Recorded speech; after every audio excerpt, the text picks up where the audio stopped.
अम्मी, अस्सलाम वालेकुम। अम्मी इस वक्त थोड़ा सा बिजी हूँ, मैं बाद में बात करूँ आपसे? जी जी, इंशाल्लाह 2 दिन में घर आ जाऊँगा। इंशाल्लाह 2 दिन में आ जाऊँगा। जी अल्लाह हाफ़िज़। फिर इजाज़त शुरू किया जाए। शुरू की। आपने सायरा अहमद को अपने निकाह में हक़ महर 5 लाख रुपए नक़द अपने निकाह में कबूल किया? जी कबूल किया। कबूल किया? कबूल किया। हमें कबूल किया? कबूल किया।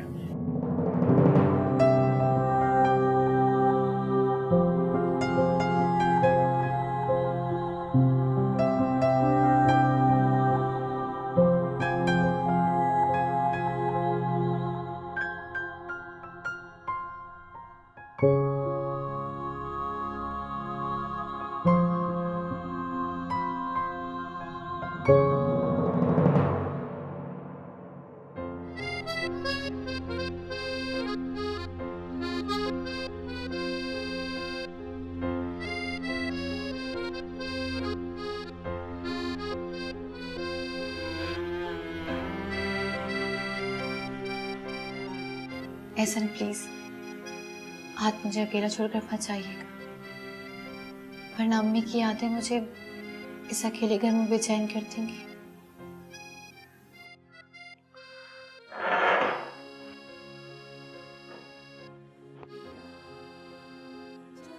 मैं तुम्हें छोड़कर कहीं नहीं जा रहा।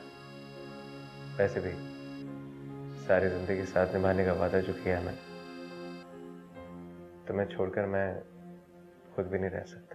आपने जिन हालात में मुझे संभाला, मुझे सहारा दिया, मैं आपका ये एहसान कभी नहीं भूलूंगी। मैंने कोई एहसान नहीं किया तुम पे। अपनी मर्जी से, अपने दिल की खुशी से शादी की है तुमसे। एहसन, आप कब तक अपने घर वालों से छुपाएंगे? मेरा मतलब है कि वो आपको मजबूर ना करेंगे। तुम्हें इस बारे में सोचने की जरूरत नहीं है। ये मेरी जिंदगी है, मैं जैसे चाहे ऐसे जीऊं। मेरे घर वालों ने कभी भी अपनी मर्जी में तुम्हें से अलग करने की कोशिश नहीं की, और आगे भी वो ऐसा नहीं करेंगे। तुम उनसे एक दफा मिलोगे तो तुम्हें खुद अंदाजा हो जाएगा वो लोग कितने अच्छे हैं।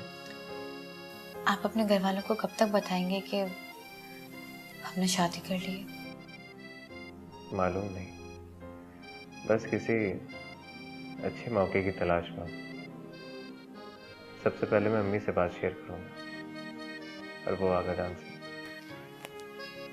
आपके आगा जान, मेरा मतलब है कि अगर आगा जान ने कोई मुखालफत की? तुम आगा जान को नहीं जानते, बहुत अच्छे इंसान है। हमेशा उन्होंने मेरी ख्वाहिश की परवाह की।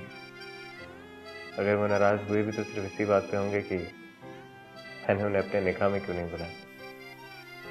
तो आप उनको बुला लेते। हाँ खैर, फिलहाल इस बारे में सोचने की जरूरत नहीं है। जैसे ही मुझे मौका मिलेगा उन लोगों से बात करूंगा, उनका मूड देखना होगा मुझे।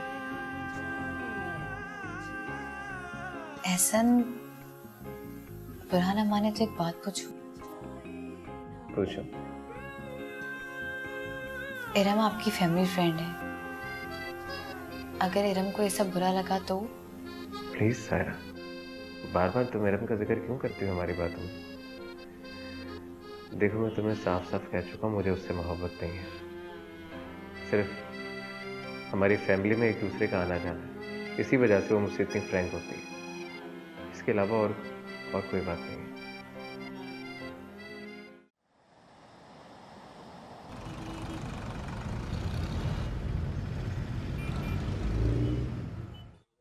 आपने तो हद ही कर दी। आपको अंदाजा भी है कि मैंने एक एक दिन किस तरह गुजारा है? आप तो जब भी आउट ऑफ सिटी जाते हैं इतने मसरूफ हो जाते हैं कि आप भूल जाते हैं कि मैं भी आपकी जिंदगी का हिस्सा हूँ। तुम आई तो थी इस्लामाबाद छापा मारने, तो क्या देखा तुमने? सिवाय काम की किसी और चीज में मसरूफ था क्या? हाँ, और जब काम होता है आप मुझे भी भूल जाते हैं, और ये बात भी भूल जाते हैं कि 1 महीने के बाद मैं आपकी जिंदगी में हमेशा के लिए आने वाली हूँ। क्योंकि मैं पुरसुकून हो गया था कि अब तुम हमेशा के लिए मेरी होने वाली हो। जब मैं आपकी लाइफ पार्टनर बन जाऊंगी ना, तो मैं आपको कहीं नहीं जाने दूंगी, और आपको कुछ वक्त बिजनेस को देना होगा, बाकी सारा वक्त आप मुझे देंगे। सारा वक्त? चलो ये भी मंजूर। एक्सक्यूज मी, थोड़ी देर में बताते हैं आपको। क्या क्या है? वैसे सायरा आजकल कहाँ है? उसका फोन भी ऑफ जा रहा है। उस बेचारी पे एक मुसीबत के बाद दूसरी मुसीबत आ जो पड़ी है। क्यों? उसकी अम्मी की डेथ हो गई है, इसलिए काफी अरसे से राब्ते में नहीं थी। That's really sad. वैसे बीमार तो सायरा थी, उसकी मॉम को क्या हुआ? मौत तो अपने वक्त पे आ ही जाती है। बेचारी आंटी जाते जाते अपनी बेटी का गम भी अपने साथ ले गई। सायरा अब इस्लामाबाद में या कराची में? नहीं, वो कराची में है। अम्मी की डेथ के बाद अपने रिश्तेदारों की तरफ चली गई थी और अब घर वापस आ गई। मैं ये सोच रही हूँ कि किसी दिन तुम और मैं मिलकर उसे देखने चलते हैं। बेचारी इस बीमारी के बाद कितनी अकेली हो गई होगी। हाँ हाँ, चलेंगे। आप ऑर्डर कर दो जल्दी से, टाइम बहुत कम है, मुझे जाना होगा जल्दी, आज घर जाना है।